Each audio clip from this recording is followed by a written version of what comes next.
Thank you all for coming on a Saturday, particularly one was a bit showery this morning. So it's fabulous to see you all getting up to come to the showcase. We've already had our first talk, which was very deep and hopefully very enjoyable. Marc's talk is a lot more enlightening and a lot more positive. It's because it is about the future and about the wonderful tools that are available to us today when applied properly. We had an interesting experience in setting up for the showcase. I'd not had anything much to do with Facebook because I'm in business and I don't have a lot of time to see where other people are travelling, and I find it depressing what wonderful holidays people have. So I personally hadn't had really much of experience, so I engaged someone to deal with Facebook for us. Initially we weren't going to do Facebook at all. Because we thought, well, retail market, it's not really the business community, it's not where we live. But we thought, no, part of our message, part of our sort of remit is to get out there and educate the community on what wonderful things, the wonderful sustainable things are being done on the Central Coast. And it was fabulous. I don't know whether the numbers are sensational, but in about 4 weeks we had 3,500 people engaged with our posts. And out of that, there was only 8 that provided negative comments, and I was a little bit worried that we would get a whole bunch of negative comments because we mentioned sustainability and we mentioned business, so I wasn't really sure. But I think to get 3,500 people in the community acknowledging that they're aware of what we're doing, whether they turn up or not, I think is incredibly powerful. And that's actually what everyone's been saying for the last 20 years about the power of social media is awesome. But what we're seeing in America, I see, is the flip side. Is the power of social media in creating tribes, and some with not necessarily very healthy cultures that just create a loop, I think is very disruptive. And that's part of our role as business owners and leaders in the community, is to provide a better message, and that's part of what we're trying to do here. And Marc's talk is, I hope, largely about providing that better message. There is a better message. So over to you, Marc. Great, thank you. Thanks everyone for coming out, and thanks Bruce for the wonderful introduction. Just to give you a bit of an idea of what it is I'm actually going to be talking about, before we do that, number one, can we just acknowledge that that is an absolutely beautiful place? This is all where we live, right? Okay, the Central Coast. And I'm actually going to point out that although I'm a commercial photographer by trade, here's the one thing I want to point out that actually is important for you to be aware of. I didn't take this picture, but I'm showing it to you, and I'm going to tell you who it is. It's David Inwood. He's a friend of mine. He's a fabulous drone photographer. And this is going to come back to the point about really what I want to have you think about the most today, which is collaboration, all right? Because I collaborate with a lot of people with what I do. In fact, actually, some of those people are here in the room, and Brendan is one of those people, and we'll be talking about some of the stuff that he and I have done together. But what I want you to think about now is when you see this, is there's an awful lot of opportunity, because the Central Coast is a big place. There's a lot of opportunities for us to do an awful lot more than we already have. I'd like to see those little dots that you see over here, those little blue dots. I want us to have basically that be absolutely plastered with little dots on this screen, because what they represent at this moment in time are locations where I've actually been able to help these businesses get found online. All right? That's what this is all about, really. Nowadays, as we all know, that the online world is where we have to be. And this is what we're going to actually be dealing with from a sustainability perspective, because it actually does play in very well. So if I can ask, Freya, if you can, you see how there's a purple dot? Can I get you to click on that? We're going to zoom down. We're going to go bang, just right into there. If you can click on that. And lo and behold, we've just landed ourselves somewhere familiar for anyone who is in the local sports scene, right? But there's something else going on down there. And this is actually something that I want to ask you, what do you think of this? Is this going to be something we're going to be doing soon? Because I think this is going to be a really big show, right? Okay, all right. So Paula, she's aware of this. She's seen this already, but she didn't see the signage on it. What we're going to be doing is putting on a show, an exhibition show, that's going to be virtual, all right? And this is through the Bigger Backyard. If you've not already signed up to the Bigger Backyard, get on there. This is a great program. And this is going to allow people to be able to interact digitally in an environment that's obviously COVID safe, because it's actually going to be all digital. but you'll be able to actually pick up a spot or a table. They're not going to look exactly like this. This is a preview. This is going to be completely rebuilt. And there's going to be probably room for roughly about 50 to 80 tables all up. All right? So it's big space. And the idea behind this is it's going to be a way for us to showcase exactly what these businesses are that are on the Central Coast. Let's showcase what we've got. All right? So now let's deal with the presentation, because this is all preview to the presentation. So if I can get you to click on my logo in the center, we're going to ask ourselves a question. Are you digitally sustainable? Let's click through and have a look at the presentation. And if we can go to full screen, and if usually full screen, easiest way to get there is F11 on the keyboard, if you have an F11. Okay? All right. And just before we start up, just to give an idea what it is that I actually create when we're talking about showcasing the Central Coast, this is the kind of work that I create, which is essentially Google Street View virtual tours. Now, anyone who has a Google Maps listing on Google Street View, or on Google Search, basically, can have one of these showcases for their business. The rate of businesses that have actually done this on the Central Coast is less than 10%. Okay? But think about this.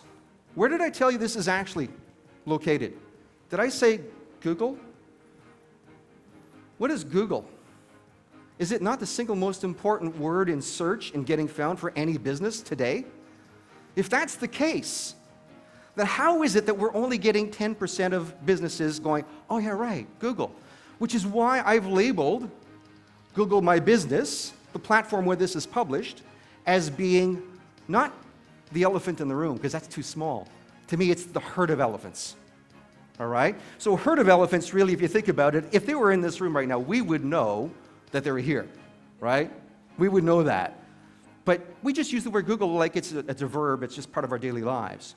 And from now until we don't know exactly when, we don't know, because Google one day will be gone. In fact, I just finished reading a book called Life After Google. Brilliant book to basically say and to showcase how things are going to change. Actually, I think it looks like we went right to the very end of the presentation here. That's all right. We'll just go backwards. And back. Hey, come on, back. You're going to see all my slides. There you go. There we go. So, how do we get the Central Coast to really showcase everything that's actually available here and to help each other really grow business? It comes down to collaboration. And we heard from Nigel's presentation some really cool things having to do with what's actually happening in terms of, industry actually finding themselves pulling stuff out of the ground, shipping it somewhere else, and bringing it back. Crazy, right? It's a bit nuts. How do we solve that? Well, the biggest one we can do is to collaborate and find out who else can help each other. And I really like someone in the room said earlier, I can't remember who it was, that it was the whole challenge of the fact that we can get government to do it, but we got to do it ourselves. Well, collaboration is all about that, right? It's all about us working together, and which is why I'm a big fan of making sure that we look at exactly what do you do that might help someone else, or what else can someone else do that will help you, and think of that first. Don't wait for government to come and help you. It's fine if they do. That's okay. Let's take it on, say thank you, right? We'll take it when it comes. But we want to really find out exactly what other people are doing. So really, it's why is collaboration important, and how are we going to get there? Well, I'll tell you the biggest reason why it's important, because it's not actually happening. All right? This little chart over here was something that Jacinta Outlaw put together about a year ago. And it's a slide that explains essentially the level of digital readiness that businesses have throughout Australia. And 11% of businesses don't even have a website. Could you imagine today not running a business without a website? Well, it's actually still about that number. It's pretty scary. Intermediate businesses make up a large portion. They have a website probably, but it's probably not web optimized. It looks like it was built in 2008. Yellow Pages was still more important back then. I used to work for Yellow Pages, by the way, so I know that, because that's where it all started, right? We all know. And by the way, just a little tidbit so you know, people ask me often, how did Google become so powerful in terms of knowing where all the businesses are? It's because Yellow Pages sold in the database. So if you're ever wondering how that happened, basically, that was one more example to support what Nigel was saying, where he's selling out. Folks, let's not sell out. Like, let's just take our data and do something with it, okay? The next level for a business, in terms of their readiness, is if they've done a good job with their website. They've done a good job with social media. They're posting a little wee bit. And by the way, just so you know, the level of posting for most businesses is roughly about still only 1%. It's that low, all right? So if you think about, most people are looking. They're looking at what everybody else is looking at. They're liking. That's not posting. That's not creating content, right? So think about that. If it's only 1%, how much more growth is there in terms of an opportunity, in terms of digital content? The ones that are advanced, 13%, very, very small, tends to be a little bit bigger budget because most people who have actually invested in this have actually got teams to do it. Or they've become a little more savvy. What have they done? They've collaborated. They're working with other teams to be able to actually create that content or manage that content on their behalf. Why is this important? Because every time you take a step up that ladder, you're going to probably see a 20% increase in your revenue. Who wants 20% more revenue? Okay, just look at where you are, and most people will also, and this is something that Jacinta and I were talking about before I borrowed these slides from her, is, where are people in terms of, if you were to actually do a survey today, and she's got a great survey. If you haven't done it yet, it's a great survey to find out exactly how digital ready you already are. Most people will overrate themselves by a long shot. Way too much. They'll think they're a lot better than they actually are. So what you have to think about is exactly where are you? Well, probably knock that back about 20%. That's probably where you actually are once you go through that survey. Heads up, okay? So how do you actually start the process of saying, how am I doing? Well, you got to do an audit. You got to do an audit of how are you showing up online. And because I think all of our focus here is a lot more local, the first thing I believe in doing is making sure you do what's called a local SEO audit. A local SEO audit is quite simply finding out exactly how often is your business's name, address, and phone number, website, photos, all those other stuff, but really the name, address, and phone number are showing up consistently, all right, accurately, and that you have control over. Because if you don't have those three things in place, think about it. Let's just use an example of a business. I'm not going to name names, but I did a survey, I did an audit for her, and she's a local manufacturer here on the coast. Wonderful, wonderful business, been around for a while, and they had relocated some 7 years ago. And they didn't realize that people, if they were searching online, and they didn't click on the first link, but they clicked on the 7th or 8th link, they were going to somewhere in West Gosford when they were actually in Wyoming. Oops. What's that doing to their business? How many times has someone driven right past one of their competitors and ended up buying from someone else altogether as a result of that? So, problem was, didn't know about it. The old listing was created because that's where they were at the time, relocated, totally forgot about it, didn't do an audit, had no idea. Oops. Okay? So being aware of how how you show up online is really quite important. You want to make sure that you've got control over that. Because here's the thing about it, is once you actually make sure that you're found correctly online on Google and Facebook, and yeah, Bing still matters, surprisingly. I put it up there for a reason. And I'm going to give you the example of Apple Maps and why this is really important. How many people here, can you pull out your mobile phones and tell me who here has a Samsung or Android phone? Okay, the rest of you, I'm going to suspect you're all using Apple, right? Okay. So when you bought your Apple phone and you decided to go have a coffee after you had bought your Apple phone because you're really happy and you wanted to play with it, and you were looking for a coffee shop, so you clicked on the maps, which map were you using? No. You're using Apple Maps. Oh. So now think about the cafe that you went to. What if they didn't put themselves on Apple Maps? They just thought, if I'm on Google, I'm on everything. No. You got to think about these things, right? So you got to think about, where am I actually being found?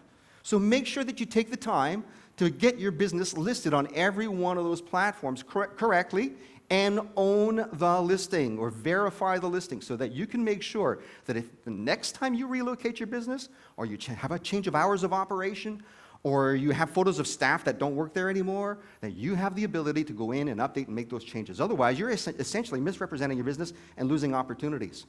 And you don't even really realize how much of that effect is having down the path. Because you got to remember that Google, as the sort of the master search, the herd of elephants in the room, is using Apple's data to verify their own listing. Right? Doesn't it make sense that they scrape everything? You know, they tell everybody else not to scrape their data, but no, they'll scrape everyone else's. What happens as a result is that if you're not on Womo and TrueLocal and Hot Frog and all these other places and Yellow Pages, guess what? They're going, yeah, geez, is that business for real still? So they're not finding you anymore. So what does that do to your business? It might derank you a little, eh? Here's the other reason why it's important to do this. It's because it's complicated. That's actually one of the big reasons, is because if you think it's going to be something that just happens all on its own, well, no, you actually have to do the work. Now, a lot of businesses, I actually produce reports for them, hand it over to them, and they do a good job of actually sorting that stuff out by themselves, and that's cool. But they may actually require assistance from someone else to actually help them clean that mess up, all right? And that has a big impact in terms of how you actually get found online. And the other reason why it's important is it's not all these directory listings that are on this. We have to think about what is, in fact, the largest factor for people actually choosing your business over someone else's if you both rank the same. What do you think it is? Reviews, right? 23% of local SEO search ranking is based on reviews. That's huge. Just reviews alone has a 23% impact. So if you've only got 4 or 5 reviews on Google and that's it, or a couple of recommendations on Facebook, because, by the way, Facebook doesn't do reviews anymore. They do recommendations. There's no star rating anymore. That's gone. All right? You really want to think about that. You should be looking at getting into an absolute, clear, regular habit of requesting reviews. Why wouldn't you want to do that? If you've done good work for people, most people we know they're lazy. They're happy with the product and service. They go home and they tell their mom, they tell their next door neighbor, but they don't get online and tell the rest of the world where it actually matters to your business. So you want to make sure that you have those reviews showcased. You got to get them first. You got to ask for them and then showcase them everywhere. Your website, your Facebook feed, your LinkedIn feed, your website. You just put it out there. Because that's good news. You want to tell the world about that. What powerful message that is. So one of the great things about reviews is people who are struggling for content creation. It's one of the easiest pieces of content you can possibly create. And it's good news. And it's real words from a real person that you actually know is a real client. Okay? The thing that has the biggest impact in your search results, really, and it comes down to this, and I just bring this up because it's important to remember that in the end, it all comes down to search rankings, right? Because you've got to be on page 1. That's what everybody wants. And to get to page 1, Google uses, for local businesses, relevance, distance, and prominence. Those are the 3 factors that they actually use to make sure you actually get found. So relevance is the hard one. Distance is one of the easiest ones. Prominence, well, that's one that's actually not that hard to do, but you just got to work at it. Relevance comes down to, it really, is the person actually putting in the right keywords for the search? The problem is that most people do a really bad job of that, right? Like, for example, for me, if somebody types in, no one's going to type in Google Street View virtual tour photographer near me. No, it's just not going to do that. I don't expect that. They're probably going to look at, they're going to look at commercial photographers, and they won't even put anything else. So they get a whole big list, right? So you got to think about basically making sure that what you actually put in your keywords and your website and all of that good stuff, and making sure that your directory listings are properly populated with that information. They actually find you, right? Distance is the other one because, hey, it's local. It's local search, right? And we want to deal locally as much as we can. It's actually really important from a circular economy. It goes back to the bigger backyard concept. That's really what it's all about. In fact, actually, a friend of mine up in Narrabri wrote a book called Why Leave Town? Ashley Watt. Great guy. And his whole thing is he actually did a study, because he was actually an analyst by trade. And what he did is he looked at exactly what's the net impact of keeping money local. It's a minimum of 1.6. So for every dollar that gets spent, $1.60 comes back into the economy. That's the dead minimum. So it's really important to keep money local. I've created this chart to give you a bit of an idea of what really is involved with Google My Business, because it's a good template for you with your business to ensure that you have an idea where you should be found, what you should be doing on a regular basis. They built this tool. That's the single most prominent tool that you have for your business, so that you could basically do the right thing for yourself. So if you look at these things like insights, reviews, messaging, directory, virtual tour, photos, videos, posts, these are all things that really will tell you you should be doing that on your website, you should be doing that on your LinkedIn profile, you should be doing all these places, right? That'll actually help your business grow. The problem is I've just told you to create a lot of content, right? I've told you, oh, you got to ask for reviews. Oh, you got to show photos and videos and all that stuff. But how are you going to get all that stuff done, right? Because there's, training, education. There's all kinds of content you can create out and put out there. The easiest way to do that is to find people you can collaborate with. Here's one of the easiest ones to get. Collaborate with your clients, right? Did you know that if your client has a Gmail account, they can give you a Google review with photos and videos in it. And they can put hashtags that are searchable. Pretty cool stuff. Right in Google My Business.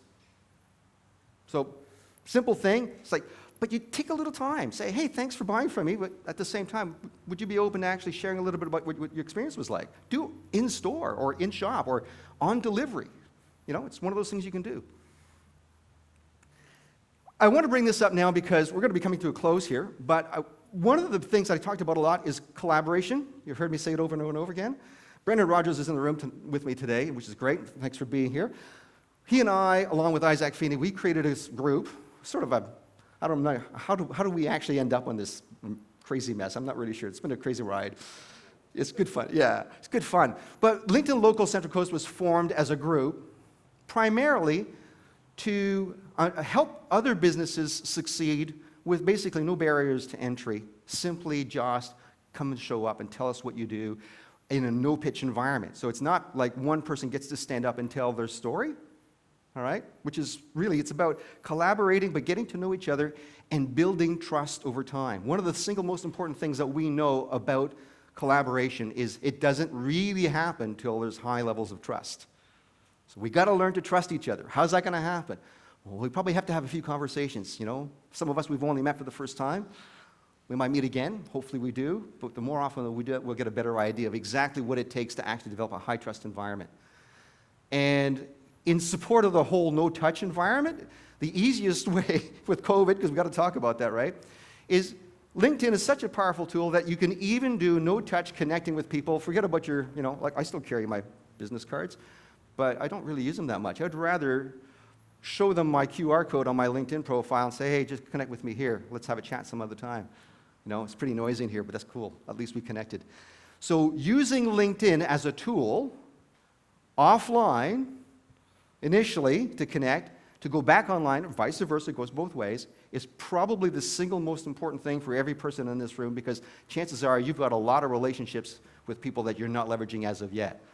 And LinkedIn will tell you and show them more about you than just about anything else out there, if you optimize it. So really, where are we? I'm bringing this up because this is sort of a fun slide to sort of finish things up on. We're in 2020. I don't know, has anyone here seen Ready Player One, the movie? Yeah? You a fan? Well, guess what? It's real. It's happening, right? Look at that movie's set in 2045, right? But we're already now, Ernest Cline, who wrote the book, has actually written Ready Player 2. So I'm waiting for that movie now, too. So we're never going to go backwards. Digital technologies and digital disruption as a whole, it's not going to go backwards. It's going to go forwards. It's the only way it can go. And it's either we all decide to work together and collaborate and create a better environment, especially here on the coast, because we can. We got a lot of talent here. Or we're going to get left behind. It's all up to us to work together.